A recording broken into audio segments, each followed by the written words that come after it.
Thank you very much. It's a privilege and an honor to be in the white intellectual ghetto of the West.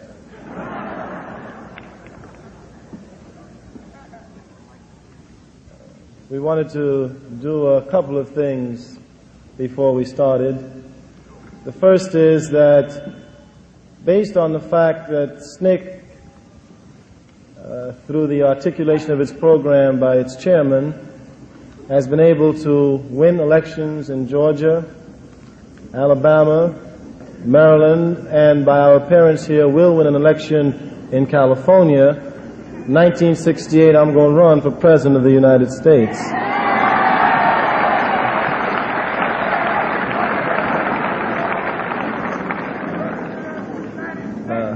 I just can't make it because I wasn't born in the United States. That's the only thing holding me back.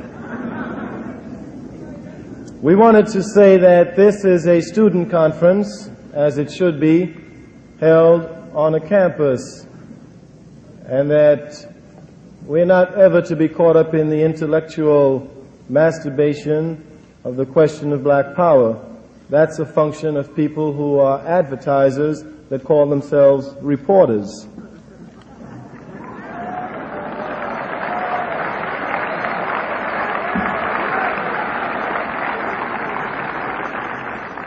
Oh, for my members and friends of the press, my self-appointed white critics. I was reading Mr. Bernard Shaw 2 days ago, and I came across a very important quote, which I think is most apropos for you. He says, "All criticism is a autobiography. Dig yourself."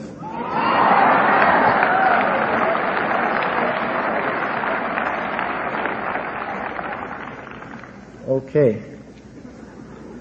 The philosophers Camus and Sartre raised the question whether or not a man can condemn himself. The black existentialist philosopher who was pragmatic, Frantz Fanon, answered the question. He said that man could not. Camus and Sartre does not. We in SNCC tend to agree with Camus and Sartre that a man cannot condemn himself. Were he to condemn himself, he would then have to inflict punishment upon himself. An example would be the Nazis. Any prisoner, any of the Nazi prisoners who admitted after he was caught and incarcerated that he committed crimes, that he killed all the many people that he killed, he committed suicide. The only ones who were able to stay alive were the ones who never admitted that they committed crimes against people. That is, the ones who rationalized that Jews were not human beings and deserved to be killed, or that they were only following orders. On a more immediate scene, the officials and the population of the white population in Neshoba County, Mississippi, that's where Philadelphia was, could not condemn Rainey, his deputies, and the other 14 men that killed 3 human beings. They could not because they elected Mr. Rainey to do precisely what he did, and that for them to condemn him will be for them to condemn themselves. In a much larger view, SNCC says that white America cannot condemn herself, and since we are liberal, we have done it. You stand condemned. Now, a number of things then arises from that answer of how do you condemn yourselves. Seems to me that the institutions that function in this country are clearly racist, and that they're built upon racism. And the question then is, how can black people inside of this country move? And then how can white people who say they're not a part of those institutions begin to move? And how then do we begin to clear away the obstacles that we have in this society that make us live like human beings? How can we begin to build institutions that will allow people to relate with each other as human beings? This country has never done that, especially around the country of white or black. Now, several people have been upset because we've said that integration was irrelevant when initiated by blacks, and that in fact it was a subterfuge, an insidious subterfuge for the maintenance of white supremacy. Now, we maintain that in the past 6 years or so, this country has been feeding us a thalidomide drug of integration, and that some Negroes have been walking down a dream street talking about sitting next to white people, and that does not begin to solve the problem. That when we went to Mississippi, we did not go to sit next to Ross Barnett. We did not go to sit next to Jim Clark. We went to get them out of our way. And that people ought to understand that we were never fighting for the right to integrate. We were fighting against white supremacy.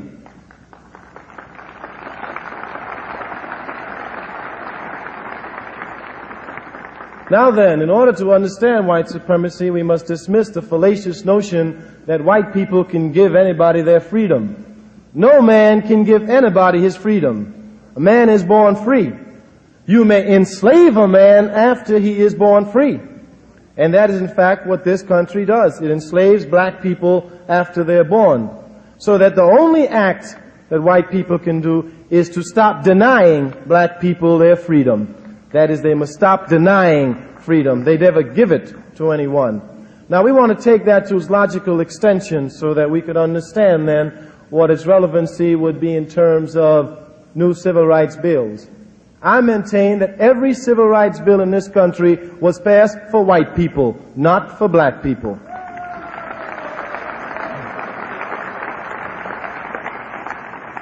For example, I am black. I know that. I also know that while I am black, I am a human being. And therefore, I have the right to go into any public place. White people didn't know that. Every time I tried to go into a place, they stopped me. So some boys had to write a bill to tell that white man he's a human being. Don't stop him. That bill was for that white man, not for me. I knew it all the time. I knew it all the time.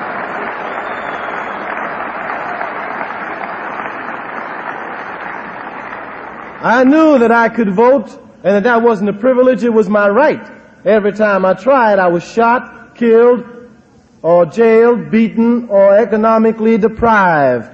So somebody had to write a bill for white people to tell them, when a black man comes to vote, don't bother him. That bill again was for white people, not for black people. So that when you talk about open occupancy, I know I can live any place I want to live. It is white people across this country who are incapable of allowing me to live where I want to live. You need a civil rights bill, not me. I know I can live where I want to live.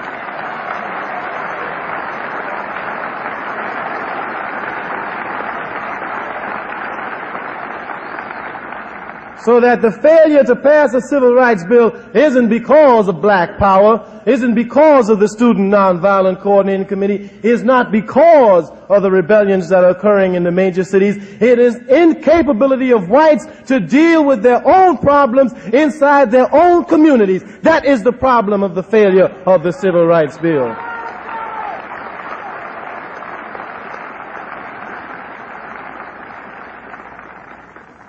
And so in a larger sense, we must then ask, how is it that black people move?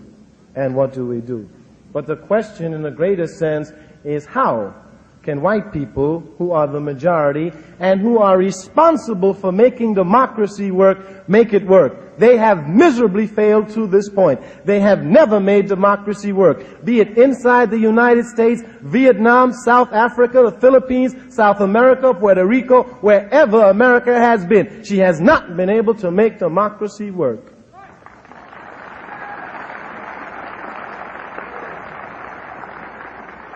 So that in a larger sense, we not only condemn the country for what is done internally, but we must condemn it for what it does externally. We see this country trying to rule the world, and someone must stand up and start articulating that this country is not God and cannot rule the world.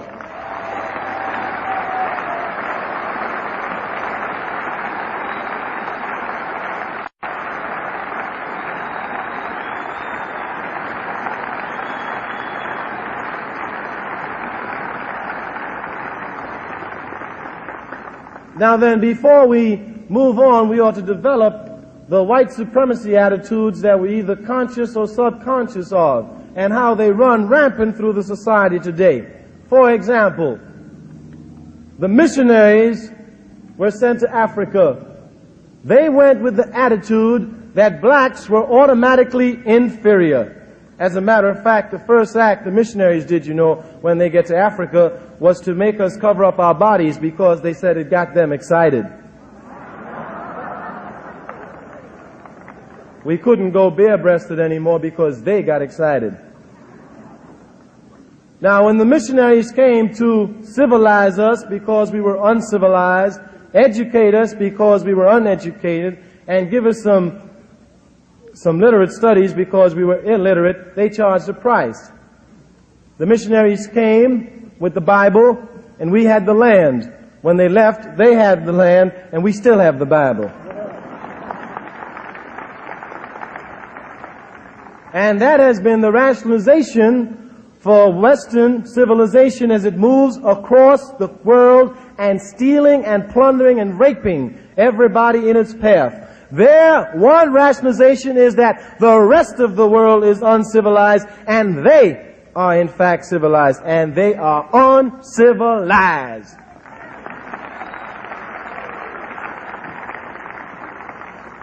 And that runs on today, you see, because what we have today is that we have what we call modern-day Peace Corps missionaries, and they come into our ghettos and they Head Start, upward lift, bootstrap, and upward bound us into white society. Because they don't want to face the real problem, which is a man is poor for one reason and one reason only, because he does not have money, period. If you want to get rid of poverty, you give people money, period. And you ought not to tell me about people who don't work and you can't give people money without working, because if that were true, you'd have to start stopping Rockefeller, Bobby Kennedy, Lyndon Baines Johnson, Lady Bird Johnson, all the Standard Oil, the Gulf Club, all of them. Including probably a large number of the Board of Trustees of this university.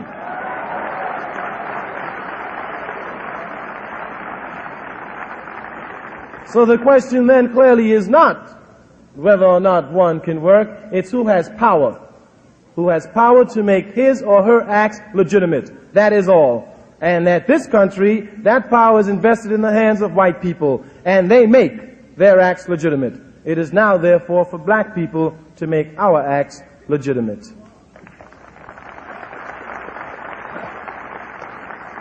Now, we are engaged in a psychological struggle in this country, and that is whether or not black people will have the right to use the words they want to use without white people giving their sanction to it.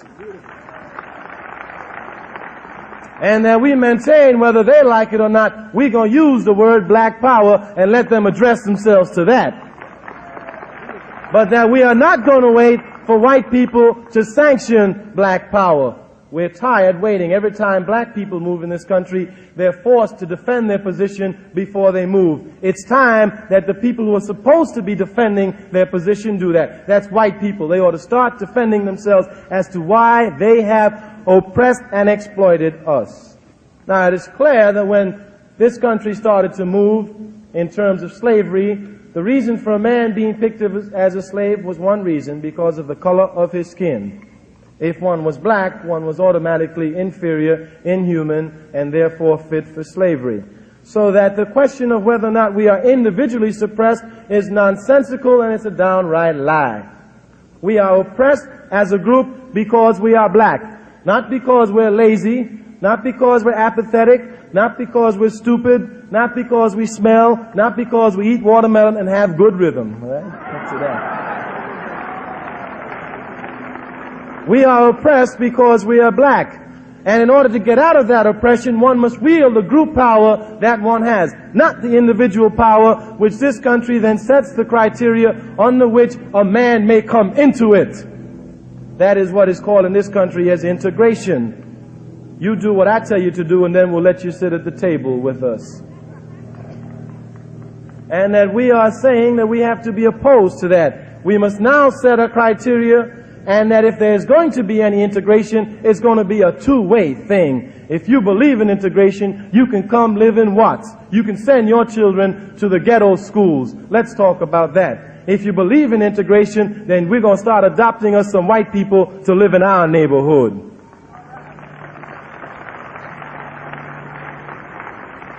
So it is clear that the question is not one of integration or segregation. Integration is a man's ability to want to move in there by himself. If someone wants to live in a white neighborhood and he is black, that is his choice. It should be his right. It is not, because white people will not allow him.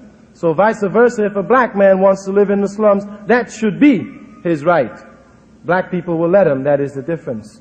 And it's a difference on which this country makes a number of logical mistakes when they begin to try to criticize the program articulated by SNCC. Now, we maintain that we cannot afford to be concerned about 6% of the children in this country, black children who you allow to come into white schools. We have 94% who still live in shacks. We are going to be concerned about those 94%. You ought to be concerned about them too. The question is, are we willing to be concerned about those 94%? Are we willing to be concerned about the black people who will never get to Berkeley, who will never get to Harvard, and cannot get an education, so you'll never get a chance to rub shoulders with them and say, well, he's almost as good as we are. He's not like the others. The question is, how can white society begin to move to see black people as human beings? I am black, therefore I am. Not that I am black and I must go to college to prove myself. I am black, therefore I am. And don't deprive me of anything and say to me that you must go to college before you gain access to X, Y, and Z. It is only a rationalization for one's oppression. The political parties in this country do not meet the needs of people on a day-to-day basis. The question is, how can we build new political institutions that will become the political expressions of people on a day-to-day basis? The question is, how can you build political institutions that will begin to meet the needs of Oakland, California? And the needs of Oakland, California is not 1,000 policemen with submachine guns. They don't need that. They need that least of all.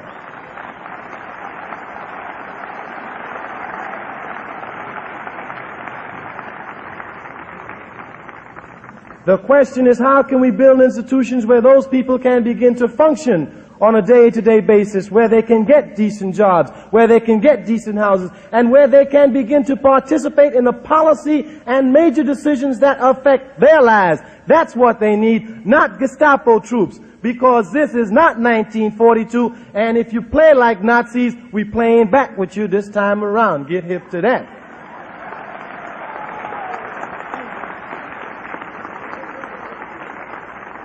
The question then is, how can white people move to start making the major institutions that they have in this country function the way it is supposed to function?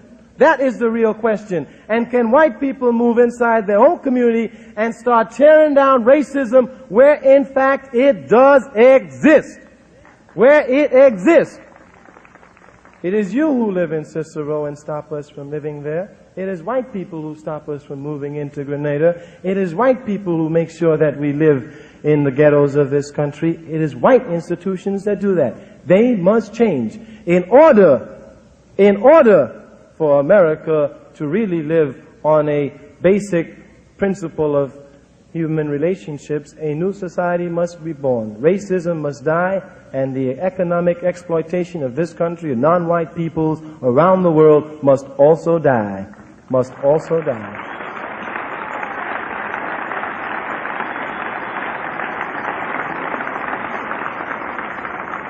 Now, there are several programs that we have in the South amongst some poor white communities. We're trying to organize poor whites on a base where they can begin to move around the question of economic exploitation and political disfranchisement.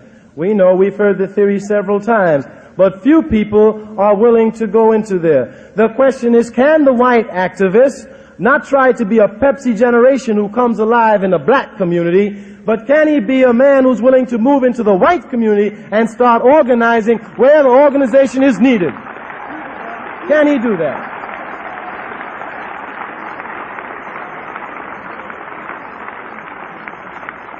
The question is, can the white society or the white activist disassociate himself with two clowns who waste time parrying with each other rather than talking about the problems that are facing people in this state? Can you disassociate yourself with those clowns and start to build new institutions that will eliminate all idiots like them?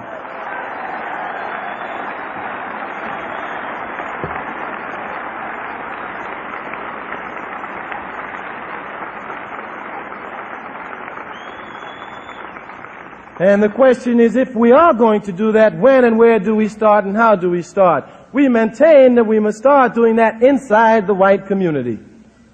Our own personal position politically is that we don't think the Democratic Party represents the needs of black people. We know it don't.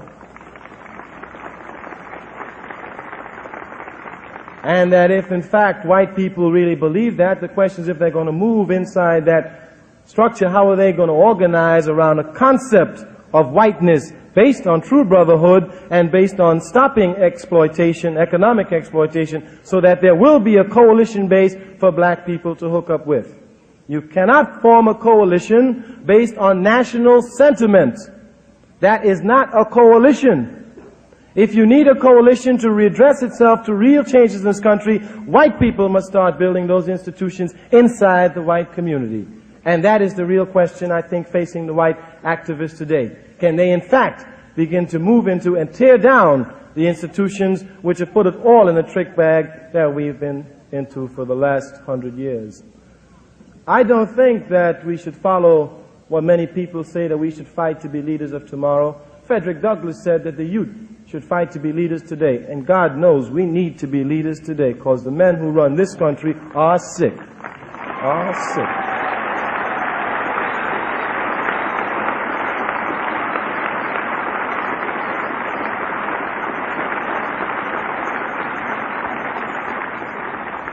So that can we, on a larger sense, begin now, today, to start building those institutions and to fight to articulate our position, to fight to be able to control our universities. We need to be able to do that. And to fight to control the basic institutions which perpetuate racism by destroying them and building new ones. That's the real question that faces us today. And it is a dilemma because most of us do not know how to work. And that the excuse that most white activists find is to run into the black community. Now, we've maintained that we cannot have white people working in the black community, and we've made it on a psychological ground. The fact is that all black people often question whether or not they are equal to whites, because every time they start to do something, white people are around showing them how to do it. If we are going to eliminate that for the generation that comes after us, then black people must be seen in positions of power, doing and articulating for themselves. For themselves.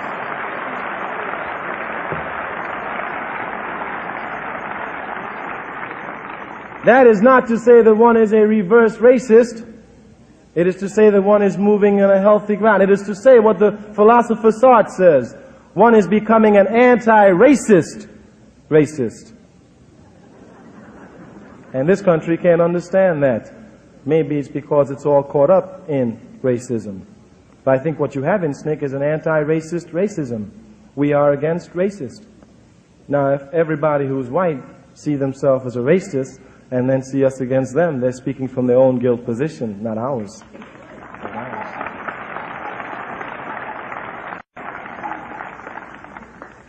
Now then, the question is, how can we move to begin to change what's going on in this country? I maintain, as we have in SNCC, that the war in Vietnam is an illegal and immoral war.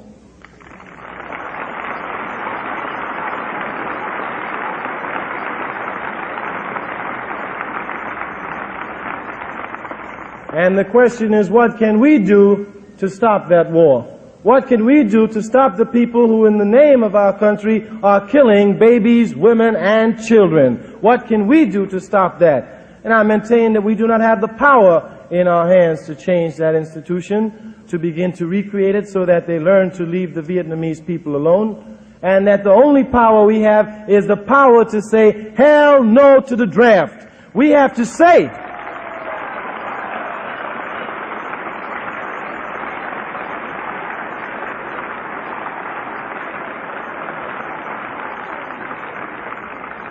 We have to say to ourselves that there is a higher law than the law of a racist named McNamara. There is a higher law than the law of a fool named Rusk. And there's a higher law, the law of a buffoon named Johnson. It's the law of each of us. It's the law of each of us.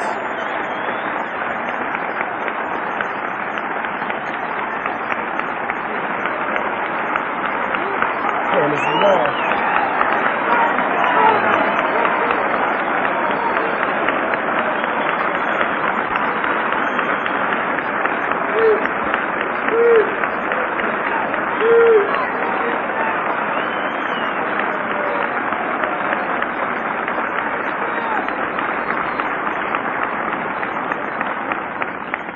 It is the law of each of us saying that we will not allow them to make us hired killers. We will stand packed. We will not kill anybody that they say kill. And if we decide to kill, we're going to decide who we're going to kill.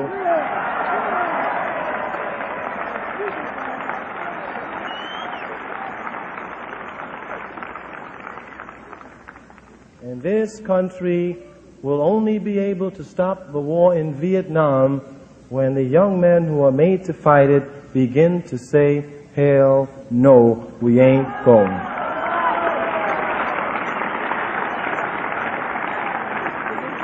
Now then, as a failure, because the peace movement has been unable to get off the college campuses where everybody has a 2S and not going to get drafted anyway. And the question is, how can you move out of that into the white ghettos of this country and begin to articulate a position for those white students who do not want to go? We cannot do that. It is sometimes ironic that many of the peace groups have beginning to call us violent and say they can no longer support us, and we are in fact the most militant organization, peace or civil rights or human rights, against the war in Vietnam in this country today. There isn't one organization that has begun to meet our stance on the war in Vietnam. Because we not only say we are against the war in Vietnam, we are against the draft. We are against the draft. No man has the right to take a man for 2 years and train him to be a killer. A man should decide what he wants to do with his life.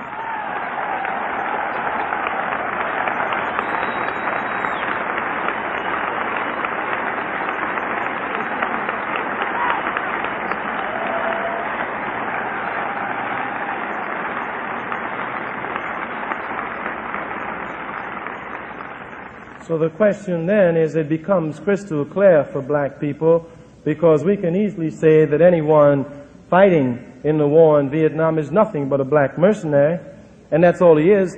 Anytime a black man leaves a country where he can't vote to supposedly deliver the vote for somebody else, he's a black mercenary. Anytime a black man leaves this country, gets shot in Vietnam on foreign ground, and returns home, and you won't give him a burial in his own homeland, he's a black mercenary. The black mercenary. And that even if I were to believe the lies of Johnson, if I were to believe his lies that we're fighting to give democracy to the people in Vietnam, as a black man living in this country, I wouldn't fight to give this to anybody. I wouldn't give it to anybody.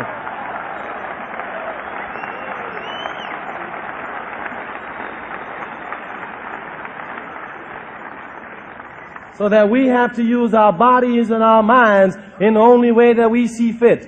We must begin, like the philosopher Camus, to come alive by saying no. That is the only act in which we begin to come alive. And we have to say no to many, many things in this country.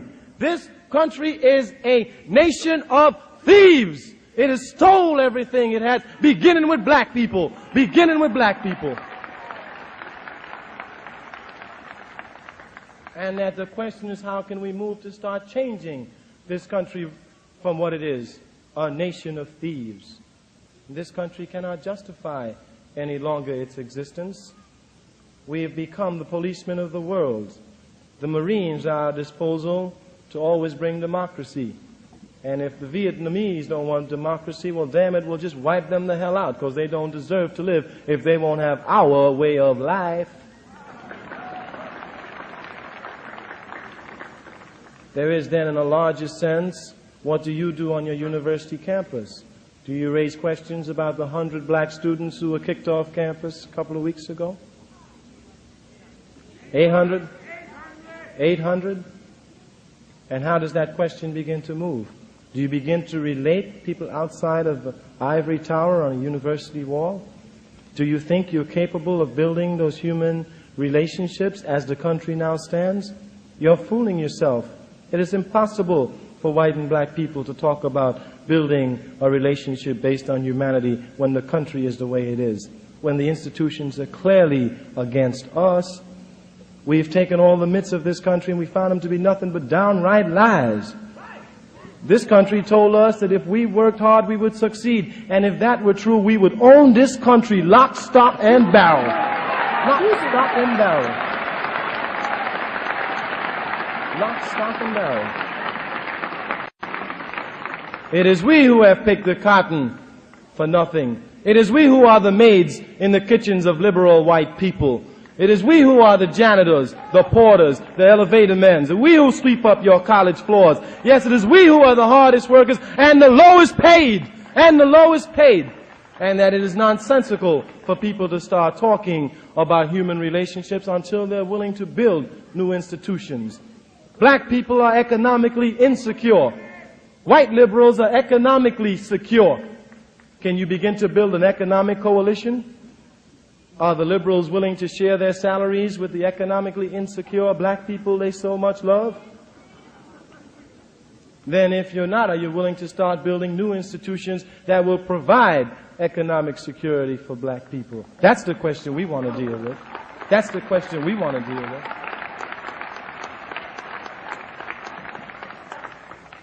We have to seriously examine the histories that we have been told, but we have something more to do than that. American students are perhaps the most politically unsophisticated students in the world. In the world. In the world. Across every country in this world, while we were growing up, students were leading the major revolutions of their countries.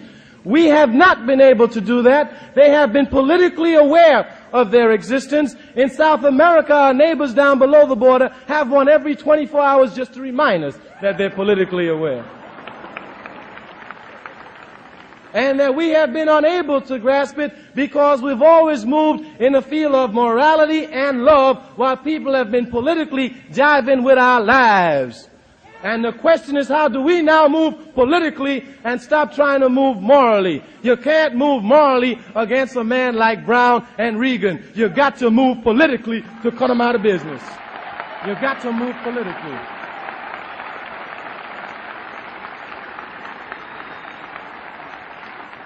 You can't move morally against Lyndon Baines Johnson because he is an immoral man. He doesn't know what it's all about.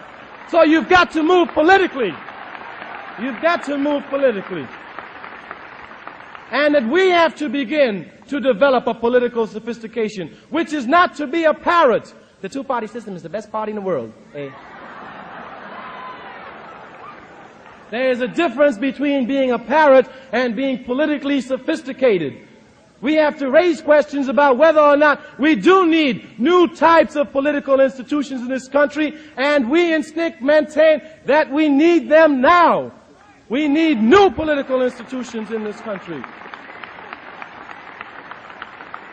And anytime Lyndon Baines Johnson can head a party which has in it Bobby Kennedy, Wayne Morse, Eastland, Wallace, and all those others supposed to be liberal cats, there's something wrong with that party. They're moving politically, not morally.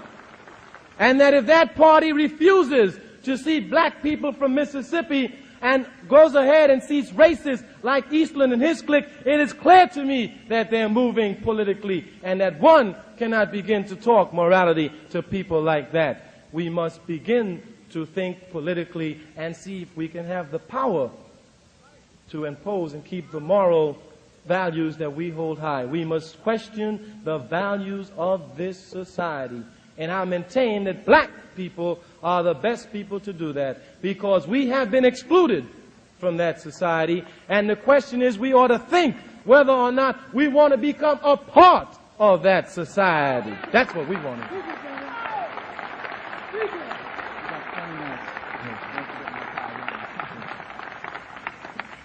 And that is precisely what it seems to me that the Student Nonviolent Coordinating Committee is doing. We are raising questions about this country. I do not want to be a part of the American pie. The American pie means raping South Africa, beating Vietnam, beating South America, raping the Philippines, raping every country you've been in. I don't want any of your blood money. I don't want it. Don't want to be part of that system. And the question is, how do we raise those questions? How do we raise them as activists? How do we begin to raise them?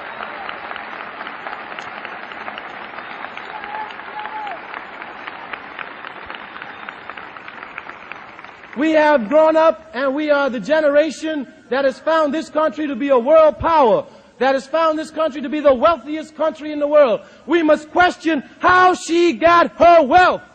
That's what we're questioning. And whether or not we want this country to continue being the wealthiest country in the world at the price of raping everybody else across the world. That's what we must begin to question. And that because black people are saying we do not now want to become a part of you, we are called reversed racist. Ain't that a gas?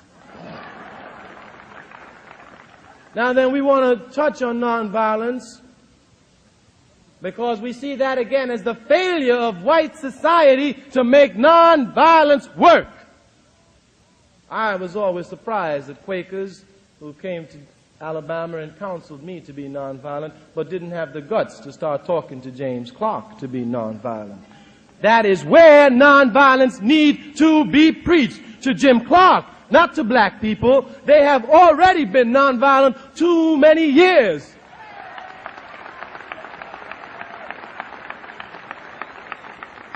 The question is, can white people conduct their nonviolent schools in Cicero, where they belong to be conducted, not among black people in Mississippi?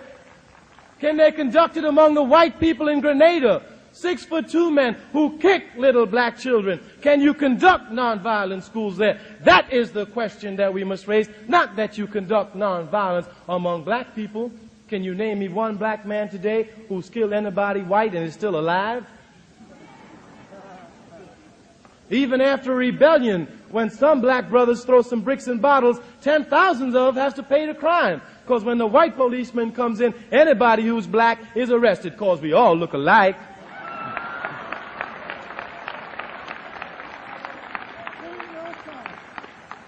So that we have to raise those questions. We, the youth of this country, must begin to raise those questions. And we must begin to move to build new institutions that's going to speak to the needs of people who need it. We are going to have to speak to change the foreign policy of this country. One of the problems with the peace movement is that it's just too caught up in Vietnam.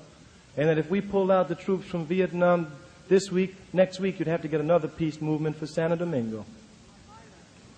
And the question is, how do you begin to articulate needs to change the foreign policy of this country?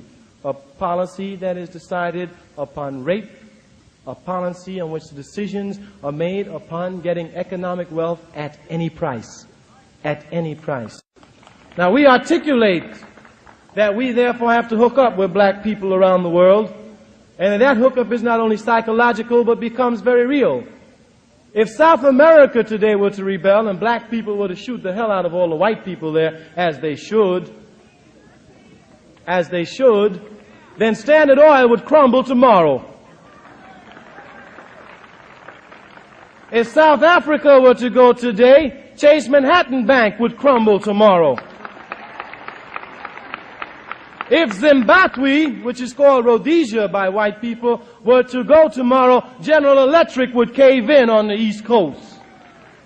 The question is, how do we stop those institutions that are so willing to fight against communist aggression but closes their eye to racist oppression? That is the question that you raise. Can this country do that? Now, many people talk about pulling out of Vietnam. What will happen? If we pull out of Vietnam, there will be one less aggressor in there. We won't be there. We won't be there. And so the question is, how do we articulate those positions? And we cannot begin to articulate them from the same assumptions that the people in the country speak, because they speak from different assumptions than I assume what the youth in this country are talking about. That we're not talking about a policy or aid or sending Peace Corps people in to teach people how to read and write and build houses while we steal their raw materials from them. Is that what we're talking about? Because that's all we do. What underdeveloped countries needs information on how to become industrialized so they can keep their raw materials where they have it, produce them, and sell it to this country for the price it's supposed to pay. Not that we produce it and sell it back to them for a profit and keep sending our modern day missionaries in, calling them the sons of Kennedy. And that if the youth are going to participate in that program, how do you raise those questions where you begin to control that Peace Corps program? How do you begin to raise them? How do we raise the questions of poverty? The assumption for this country is that if someone is poor, they are poor because of their own individual blight. Oh, they weren't born on the right side of town. They had too many children. They went in the army too early. Their father was a drunk. They didn't care about school. They made a mistake. That's a lot of nonsense. Poverty is well calculated in this country. It is well calculated.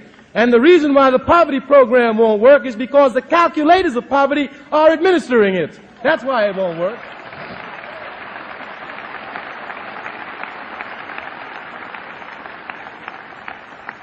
So how can we, as the youth in the country, move to start tearing those things down?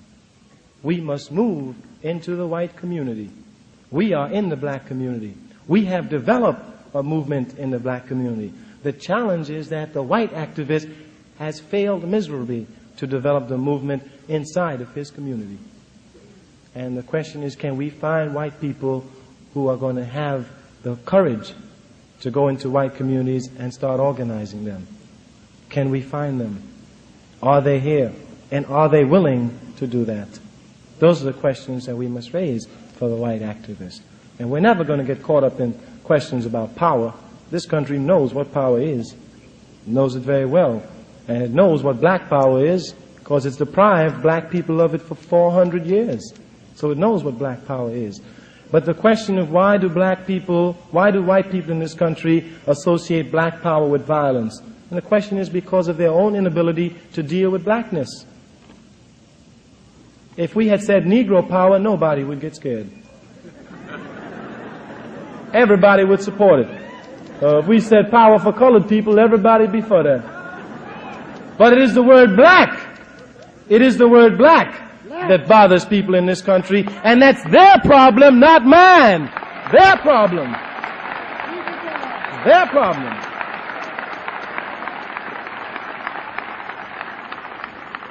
Now, there's one modern day lie that we want to attack and then move on very quickly, and that is the lie that says anything all black is bad. Now, you're all college university crowd. You've taken your basic logic course. You know about a major premise, a minor premise. So people have been telling me anything all black is bad. Let's make that our major premise. Major premise. Anything all black is bad. Minor premise or particular premise. I am all black. Therefore.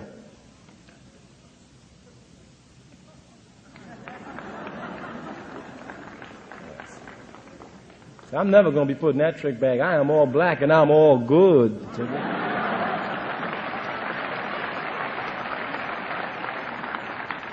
Anything all black is not necessarily bad.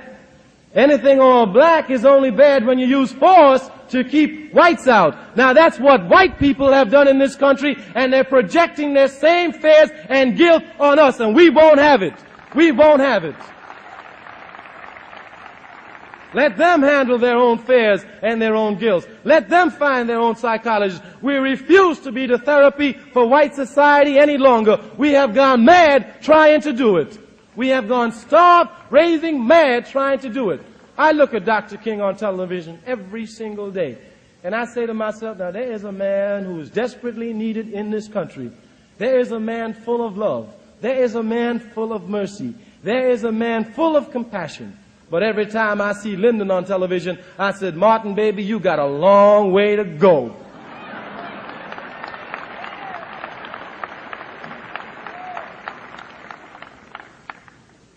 So that the question stands as to what we are willing to do, how we are willing to say no, to withdraw from that system, and begin within our community to start to function and to build new institutions that will speak to our needs. In Lowndes County, we developed something called the Lowndes County Freedom Organization. It is a political party. The Alabama law says that if you have a party, you must have an emblem.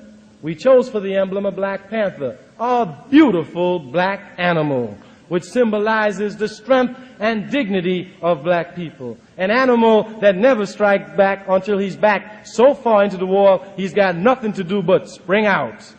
Yeah. And when he springs, he does not stop. Now, there is a party in Alabama called the Alabama Democratic Party. It is all white. It has as its emblem a white rooster and the words white supremacy for the right. Now, the gentlemen of the press, because they're advertisers and because most of them are white and because they're produced by that white institution, never calls the Lowndes County Freedom Organization by its name, but rather they call it the Black Panther Party. Our question is, why don't they call the Alabama Democratic Party the White Cock Party? It's clear to us. Clear to us.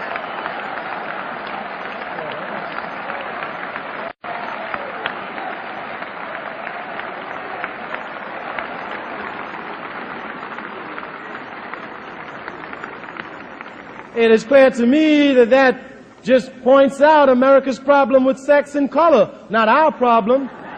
Not our problem. And it is how white America is going to deal with those problems of sex and color. If we were to be real and to be honest, we would have to admit that most people in this country see things black and white. We have to do that. All of us do. We live in a country that's geared that way. White people would have to admit that they are afraid to go into a black ghetto at night. They are afraid. That's a fact. They're afraid because they'd be beat up, lynched, looted, cut up, etc., etc. That happens to black people inside the ghetto every day, incidentally. And white people are afraid of that. So you get a man to do it for you, a policeman. And now you figure his mentality where he's afraid of black people. The first time a black man jumps, that white man gonna shoot him. He's gonna shoot him. So police brutality is going to exist on that level because of the incapability of that white man to see black people come together and to live in the conditions. This country is too hypocritical. And that we cannot adjust ourselves to its hypocrisy. The only time I hear people talk about nonviolence is when black people move to defend themselves against white people. Black people cut themselves every night in the ghetto. Don't anybody talk about nonviolence. Lyndon Baines Johnson is busy bombing the hell out of Vietnam. Don't nobody talk about nonviolence. White people beat up black people every day. Don't nobody talk about nonviolence. But as soon as black people start to move, the double standard comes into being. You can't defend yourself. That's what you're saying. Because you show me a man who would advocate aggressive violence that would be able to live in this country. Show him to me. The double standards again come into itself. Isn't it ludicrous and hypocritical for the political chameleon who calls himself a vice president in this country to stand up before this country and say looting never got anybody anywhere? Isn't it hypocritical for Lyndon to talk about looting, that you can't accomplish anything by looting and you must accomplish it by the legal ways? What does he know about legality? Ask Ho Chi Minh, he'll tell you.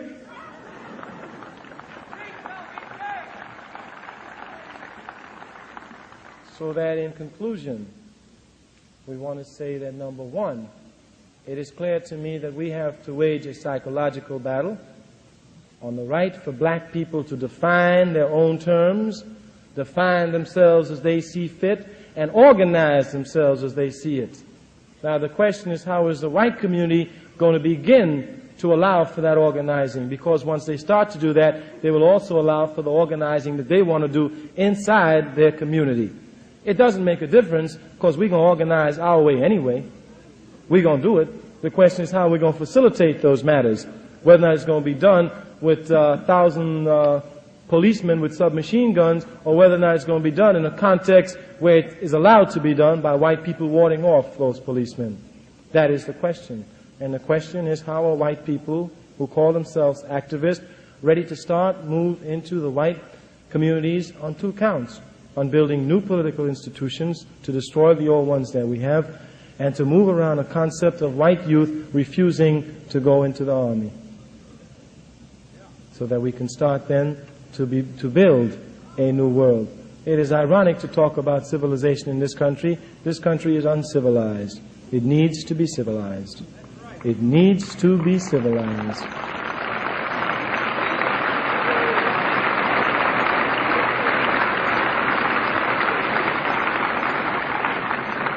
And that we must begin to raise those questions of civilization, what it is, and who do it. And so we must urge you to fight now to be the leaders of today, not tomorrow. We've got to be the leaders of today. This country is a nation of thieves. It stands on the brink of becoming a nation of murderers. We must stop it. We must stop it. We must stop it. We must stop it.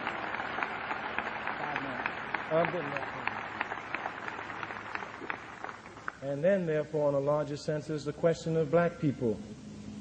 We are on the move for our liberation.